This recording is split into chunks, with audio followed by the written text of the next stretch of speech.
Hello, everyone, and welcome to the Wayward Dragons review episode. I am one of your hosts, Johnny. And I'm Kelsey. I'm the other half. And welcome to our review episode where we talk about everything that we've either read, watched, like whether that's a movie, TV show, new video game, or if we've listened to like a new podcast or something that we have found interesting. But how are Yep. you? Uh, I'm okay. I'm still in the process of waking up. I've been up for several hours now, but my brain is like, nope, it's good. We're not waking up yet. So, I'm I'm functional. Questionably so, but definitely functional. How about yourself? Same. I've had a migraine for 2 days, so and Yeah, the those are weather never is not fun. helping in the state I live in. So, because Yeah, gotta have all the seasons. Gotta have and then all the some. seasons. Oh yeah, and it can't decide what it's doing. And then So the you guys have hurricane that's extra coming is not seasons. helping. Yeah. Well, and then like there's a hurricane coming somewhere. I don't know. There's always a hurricane Who coming knows? somewhere this time of year. Like y'all need to Figure figure it out out. what you're doing. Yeah. Yeah. I was like, how many books did you read? A whopping one because working way too much and then not being able to listen to audiobooks or anything at work now. I don't know. I've pretty much been working and then dying slowly on the inside. That's about it. Okay. So Okay. I read the next book in the uh, series that I mentioned the last two last week. This was Storm of Tears, which is the third book in the Storm Below series. The ending of the book was very interesting. They revealed a lot of things that were kind of surprising. Basically, obviously spoilers here, but the goddess that everyone worships is not the goddess they think it is, because apparently the goddess that they think they're worshiping is like trapped and is the one that uh, they're they curse as like a basically like a boogeyman or a devil. Uh, Okay. and so you find out that the evil one actually trapped the good one, and that the good one's hidden and locked away. And so, like, all the blessings and powers that the good goddess gives them, the uh, it's actually from the evil goddess. So Okay. that's a big fun twist. And then the daughter of the they think good goddess is born, and like is basically doing a Spanish Inquisition where she's going through and killing all the non-believers and all this other crap. And most of the people are like, "Oh no, this is good. It's great she's doing this. This is for, you know, the goddess," because they think that she's basically Jesus in their world, and she's just super freaking evil. Hmm. And so you've got like the main characters. A lot of them are just like, "Hey, this is definitely not what should be going on here. So we're gonna rebel against this." And now they're wanted by the, I guess, crown would be the best way to put it, the Jesus type figure. But yeah, Gotcha. that literally all I have been able to knock out because work sucks and I can't listen to audiobooks anymore. What I about feel you? that. So I've read five, but one I forgot to say for the last episode that we did. Um, so the last one I forgot to mention was We Carry Their Bones, The Search for Justice at the Dozier School for Boys by Erin. Kimmerle. Basically, there was a reform school, um, in, I want to say, Florida at the time, um, and this it was it was a school for troubled boys. So basically, when they got caught in the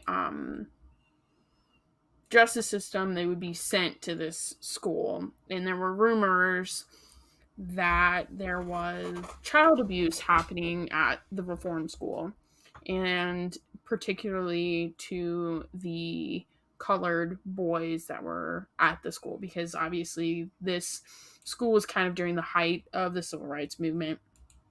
And this archaeologist type person, um, Erin, she wants to find where the graveyard of the boys is. And this kind of leads into a lot of red political tape of how they don't want out what happened at the school. But she also believes that all the families of these missing boys, because they deserve to know what happened to their children, they deserve to know. And she kind of goes, the book is about all the red tape that she's got to go through, and how much she gets stopped, and how many people don't want her to dig up all these secrets that happened at this school to these boys. So I'm kind of hit like this weird like true crime thing where I listen to a lot of true crime during my day. Apparently, Because it's a little bit simpler for me to kind of pay attention to. So it it talks about a lot of like Jim Crow laws, and um just how during the civil rights movement they just kind of wanted to bury a lot of things that were happening to people of color at that time. And these boys didn't really do anything wrong. That's the sad part, is some of these boys were just found on the street. They would say that they did something wrong, and they're at this reform school. 2 months later, the family gets a note saying that they're dead. They died from some form of disease, when in actuality, they died of horrible abuse that happened at the school. is That, this the school that's in? it was in the news. I'm trying to remember where it's located, but it's like it's somewhere on the East Coast. Yeah, it's in Florida. Is it in Florida? Okay. Mm-hmm. Yeah. Yeah. Arthur G. Dozier School for Boys. Yeah. It's located in Florida. It was established in 1900 as a juvenile reform school. So Yeah, some of the stories that you get from guys that have been there, it's absolutely they're ridiculous, and they would like, yeah, yeah, they're horrific. And those boys that did survive deserve some form of closure and justice of, hey, an acknowledgement of like, hey, they went through this, they did not make this up, quit like sweeping it under the rug type thing. right. And then I read Dead by Sunset, Perfect Husband, Perfect Killer by the lovely Anne Rule. So this follows a very, very manipulative man. And the what am I trying to say? The track record that this man has. So the book starts off with a car accident, and this place in Seattle where this happens, it's kind of at this bottom of this hill. and there's this van that's repeatedly running into the median. And the police get to the scene and they find this woman who is horrifically injured. Like, you can already tell that she's gone, but there's more injury than what should be there. Like, this should be just kind of a simple, like, maybe concussion type accident, and it's way, way too much blood. And you find out that she's in the process of divorcing her husband, and he is a super, super manipulative person. He's been married. This would have been his fourth wife, and he has scared his ex-wives so bad that they don't want to talk. And it's like it's a very lengthy court case. It takes a very long time for them to bring him to justice, but you find out how manipulative he is of his ex-wives, what he does to just fuck with them. His first wife, who he has 2 children with, he would send her more money. Like, he would send her like a child support payment, but she couldn't cash them because if she did, she'd be taken off welfare. So he would purposely send her more money to fuck with her, of like, hey, here's your money, but you can't cash it because you'll get taken off your benefits. And like, he would abuse his children, severely abuse his daughters. He did not want daughters. He did not like women in general. But his fourth wife was a prominent Seattle attorney, and he kills her. You totally can tell that he kills her because he wants the custody of his sons. And it's crazy what this family what he puts the family through. Yeah. Absolutely crazy. And then the other Ann Rule book I read, she has what's called like a crime file series. So they're cases that she's studied in like research, but they're not worthy. There's not enough there for like a full book. So A Rose for Her Grave and Other True Cases, that's the first in like her crime file series, and she talks about what is called bluebeards. So it's men that heavily manipulate women, and then murder them for profit. Bluebeards. So, I feel like I've heard that term before. Like the men that get like the insurance policies like a couple of months before, and then all mysteriously their wife dies. That's considered a bluebeard because you're murdering them for profit. The main story is I want to say it's Randy Roth. No one knows if that's his real name, but how that's where I know the term bluebeard. Okay. So sorry, yeah. Huh? Go ahead. I'll tell you the origin of the name Bluebeard because I knew it from somewhere.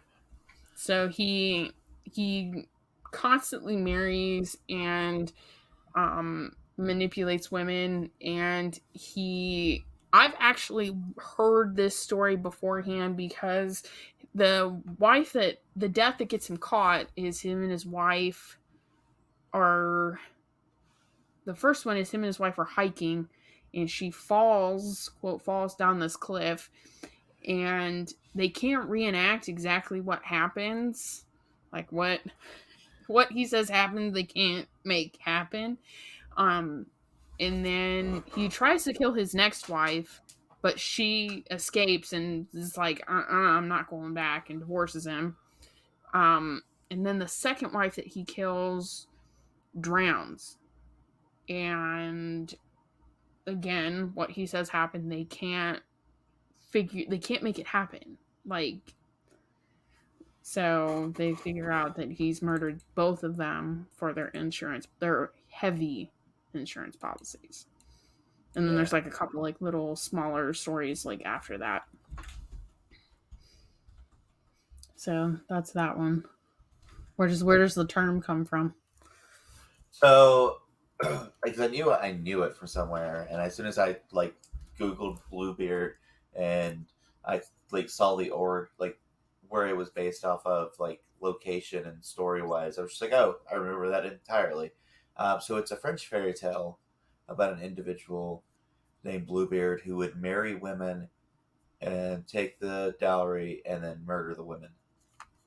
Yeah, Like that's where the term it comes from, is from a French fairy tale. that's not surprising. So that's that one. And then I listened to Trailed, One Woman's Quest to Solve the Shenandoah Murders by Caitlin Miles. Um, so I want to say this happened in the late. Yeah, it was 96. These two women are out hiking and they are brutally murdered. And this is kind of at a time where women were, and they were killed on the Appalachian Trail. So for those who don't know, there's a trail that goes from like what, Maine?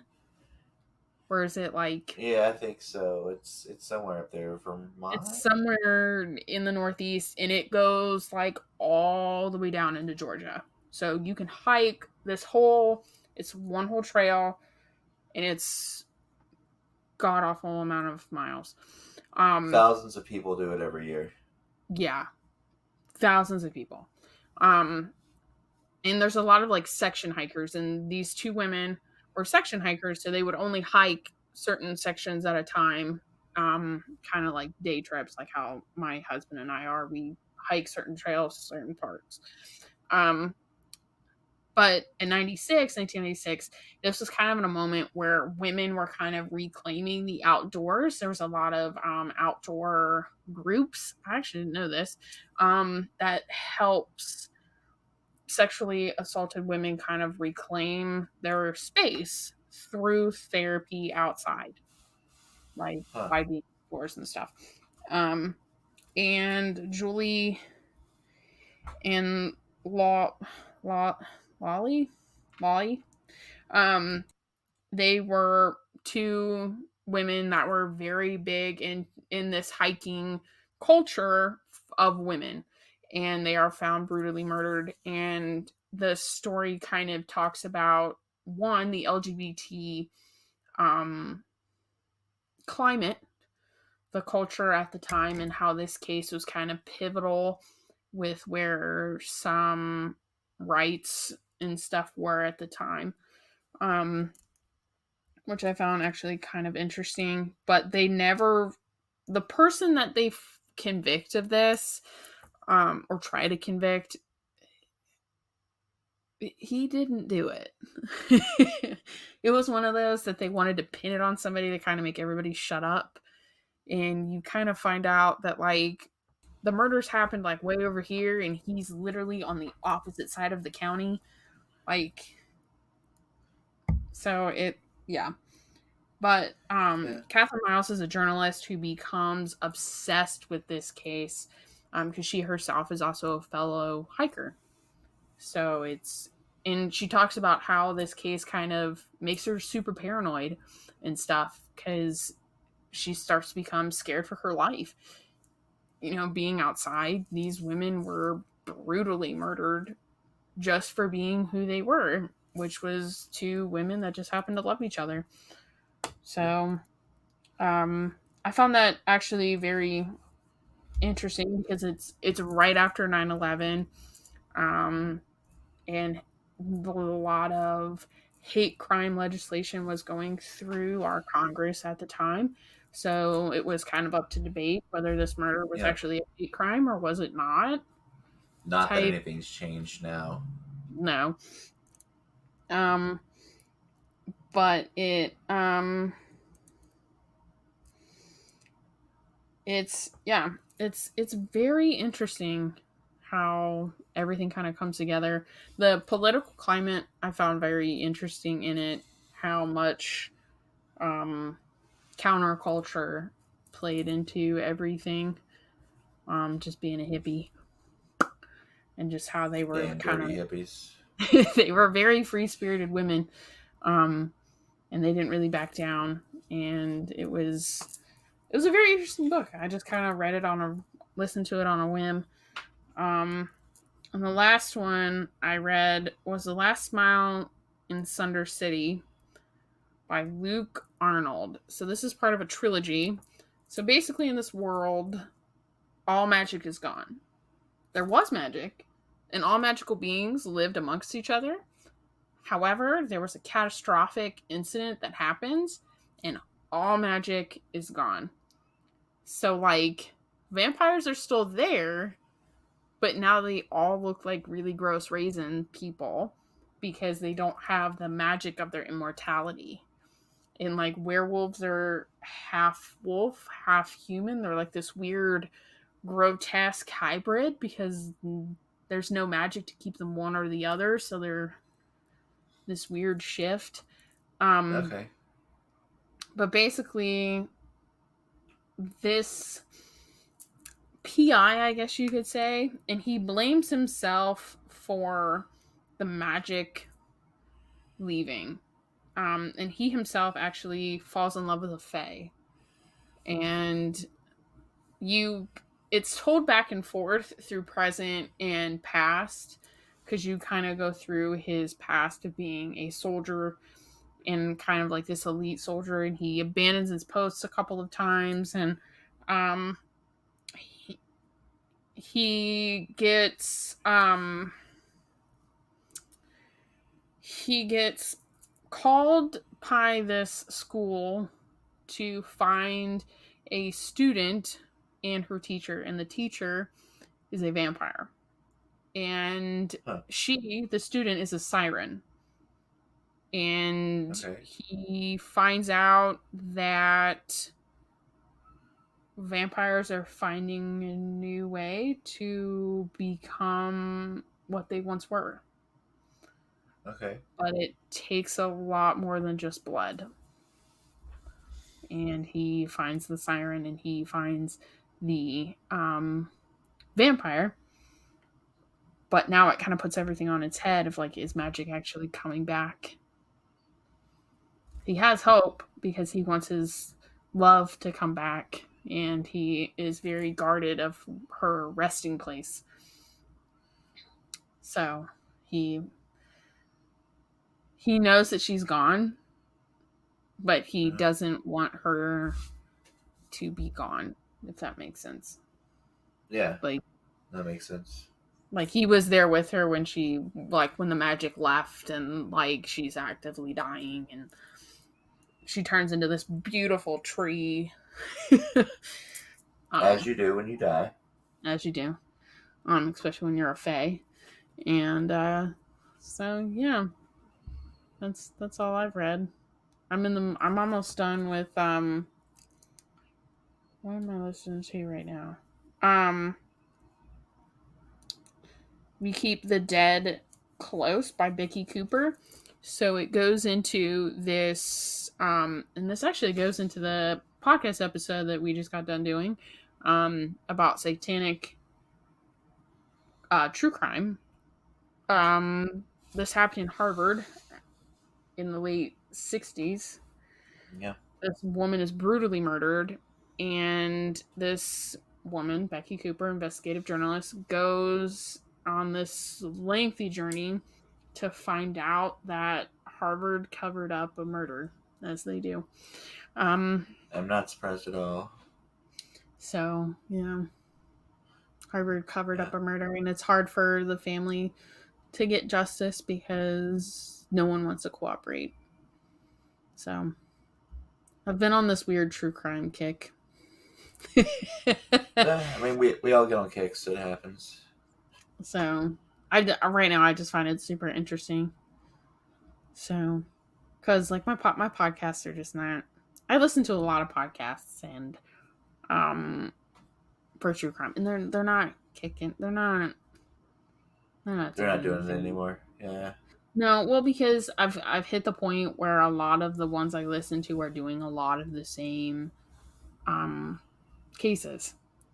And well, there's only so much true crime. Like, there's only so many subjects, so Yeah. So I'm like, unless well, they dig super deep. yeah. Well, I found this best 25 true crime books by Esquire that I'm just gonna slowly make my way through it. Just if the library has it, I'll read it. If not, on to the next one. So I did something similar for a while with sci-fi books, like top sci-fi book series. yeah, I'm just like none of the like fantasy sci-fi ones I pick up are like holding my interest for very long. It's like, oh, okay. Yeah. One of the true crimes like hold my interest for a minute, so I'll listen to this. Which honestly, not bad. They're not bad. They're lengthy. This We Keep the Dead Close is like 17 hours. It's a good Well, I amount of mean, time. I prefer lengthy myself, but that kind of also is, when I'm working and able to listen to them because that makes the day go by faster and there's more Yeah, story. You yeah. get more Or bang for your buck. yeah, I like shorter only because I only listen to it in short increments, like a couple hours Yeah. here and a couple hours here. So I need something that I can kind of keep. One, I know what's going on, but it'll hold my interest because I rarely listen because I've been trying to listen to Ruin of the Kings. It's like it's a good couple of hours. It's like 27 hours, and I think this is one of those ones where I'm just gonna like walk away from it because it's two different timelines told by two different people, and Oh, that's annoying. it's like I'm failing to understand how these fit together. I'm like 4 hours in this, not feeling it, and I try to give the benefit of the doubt of like, oh, okay, like, but it's so weirdly told that I'm like, I don't know if I can finish this.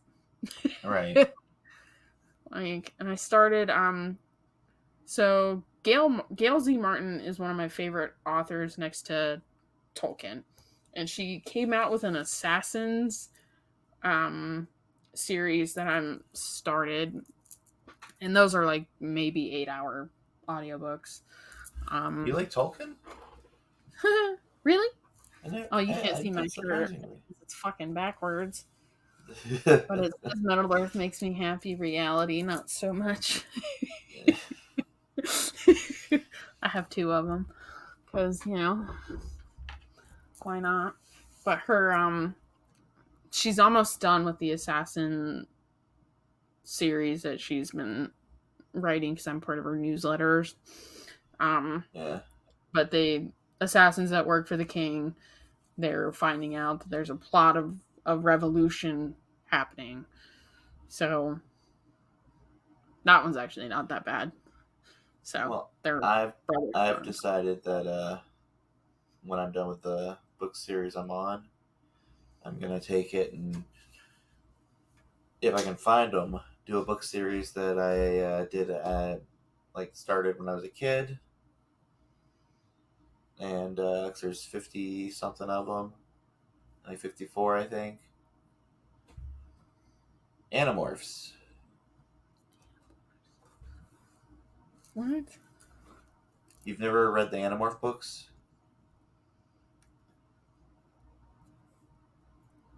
How do you spell that? A-N-I. Zero Anamorphia by Luke No, Brimblecombe. no. How do you spell that? Animorph. Ah, okay.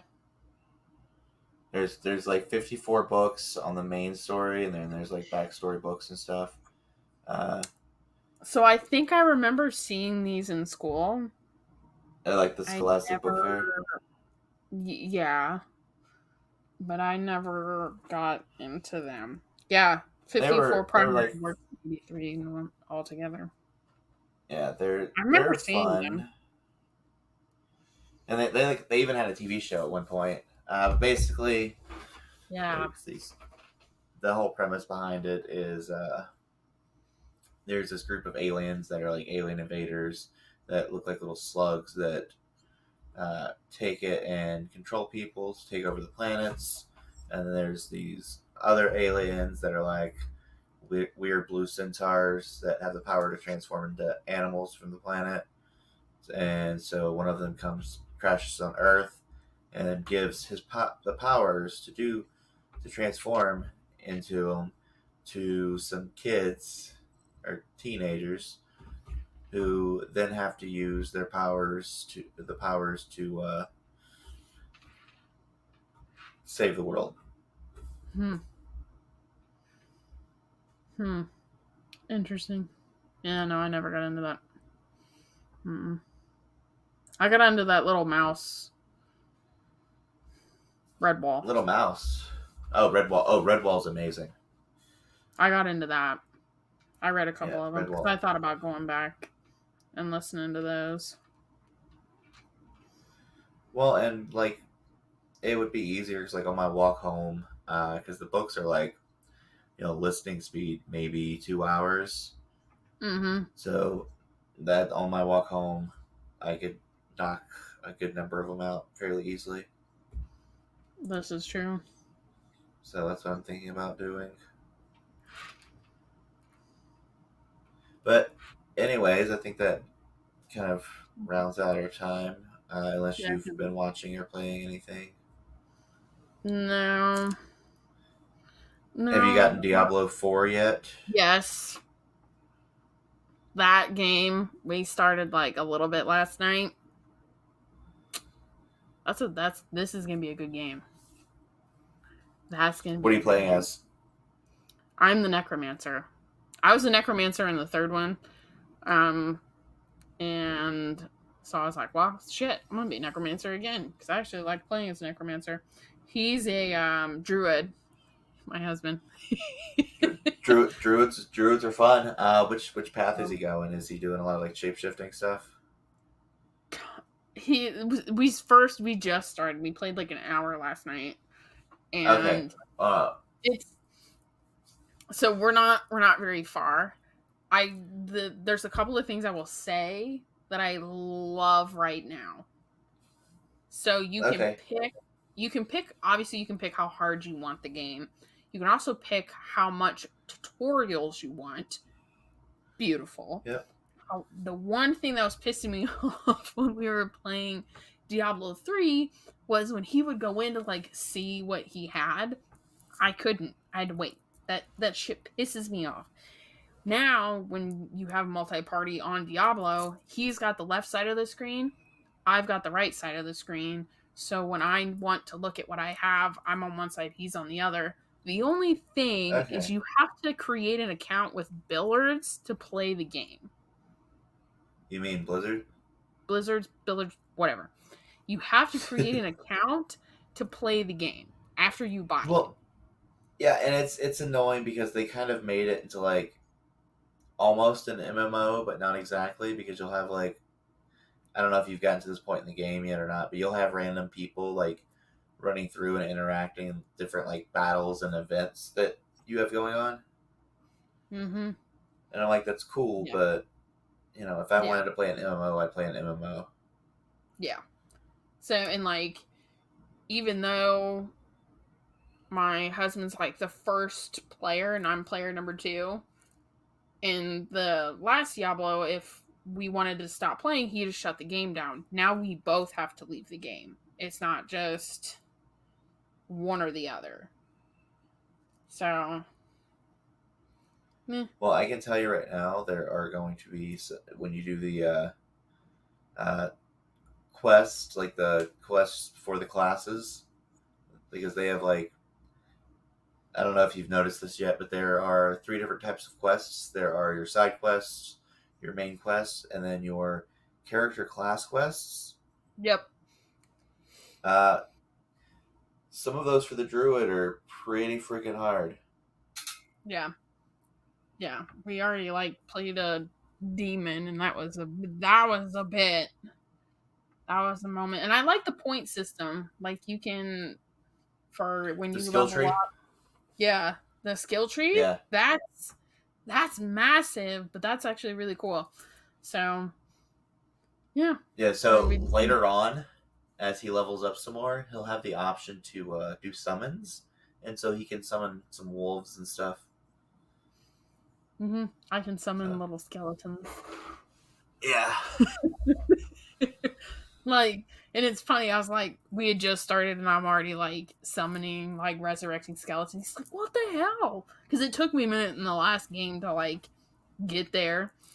And I'm like, well, obviously I can do that like as a level 2. Granted, they have a health bar, but I'm interested to see.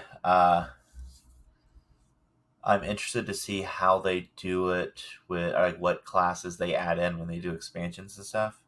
yeah, Because like with 3, they did when they did expansions, they added in some pretty cool classes like the witch doctor and stuff like that. yeah, So I'm interested to see if if they go different, if they go a similar route with yeah, uh, this game or not. yeah. Because I know with the last update, with the third one, they added that 5th act, which was absolutely pointless. Like, you can tell the game ended at the 4th one. You could totally Yeah, tell that's where it ended. And then it was just like, okay, why are we doing this again? It was one of those like, why we just did this? Why do we have to do it? Yeah.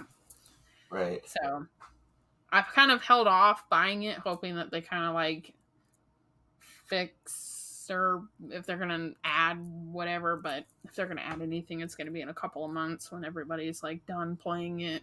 They'll add stuff for sure. I'm sure they've got all sorts of DLC planned out. Probably. Also, I'm So kind of annoyed that they have the whole stupid, oh, you can get better stuff if you use real money to. that shit always pisses me off. Some of It's us like, don't want to yes, spend money it's like I get it, like that, capitalism, but but at the same time, dude, leave me alone. right? Like, some of us don't It's like, want to oh, spend. So, you have to pay money to get a mount to move faster. well, then I'll It's just like, move at a no, snail's pace. Fuck off. yep, Like, yep. like, It's like the cost of video games now. As much as I'm paying for it, I'm not giving you extra money for something simple like that. exactly. A lot of that I feel like should be included. If you're spending, we just bought the basic Diablo 4, and that was $60, $70 maybe. Yeah, which is freaking ridiculous. That's ridiculous. I remember when like $25 a game was expensive, and it's like, Jesus Christ. Yeah. What the fuck, people? And you're telling me I gotta Well, spend more in the game? Mm-mm. and then you and then you get people who take it and buy games and then for that much and then like play them crazy competitively. And it's Mm-hmm. like, why? Mm-hmm. Yeah. It's crazy. Crazy, crazy to me. Crazy. But Yeah, I yeah, don't get that's it. all. Anyways, And we just started that like last night. I did like a couple hours of research. I was like, okay, like let's play for about an hour before we go to bed. So, yeah. because we haven't really watched anything besides our normal shows. We started V Wars on V Netflix. Wars? V Wars, don't do it. Don't do it. Not familiar. Don't do it. So it's that one guy from Vampire Diaries, and he plays like this doctor, and him and his friend are exposed to this virus. His friend obviously gets infected and he doesn't. And it's the beginning of vampires. But they're So weird it's like ultra vampires. violent? Yeah. It's very violent. No, Um ultra violent. It was a movie, and I think it was based off a comic book series where vampires came from a virus that people something got. something like that. Yeah. And it's just like it, in my opinion, the vampires are badly done. Like, and they're out to be more gruesome, and it's more gory, I feel like, than it needs to be. Yeah, it But happens. it's one of those shows that you can have on in the background, and you can kind of know what's going on. But we watched like a couple episodes one night, and I was like, "This sucks." Like, this show absolutely sucks. So I am waiting.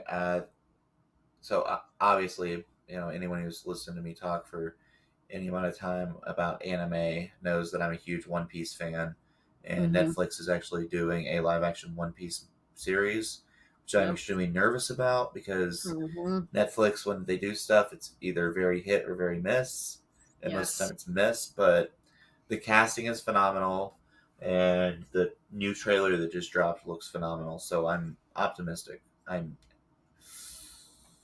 hopefully optimistic. So that'll be fun. But I think we've kind of wrapped up everything we can here. Sorry we went so long, guys. I was just like, oh, hey, this is the thing. Yeah, no, you're fine. So you can join us on Facebook, Instagram, and on YouTube. The hands that you see in the unboxing videos are my hands. And rate, review, and subscribe. And please tell a friend, tell your enemy. If there's a book series that you feel like one of us would like, or if you have a topic that you think we should cover in our actual normal episodes, you can email us at thewaywardragons@gmail.com. And join us for our Satanic Panic mini series that we're doing. We're almost done with it. We have a couple more episodes left. Because the episode we just got done talking about is major true crime cases that happened during the Satanic Panic. We're going to talk about Kelsey did a kick-ass job on that. We're going to talk about some major true crime cases that happened without talking about satanic ritual abuse, which was very hard to find. Because that satanic ritual abuse kind of has its own episode that we're going to be talking about at the very end. So, join us. Yeah, and until next time. Then, and even after, I'm Johnny. And I'm Kelsey. Bye. Bye.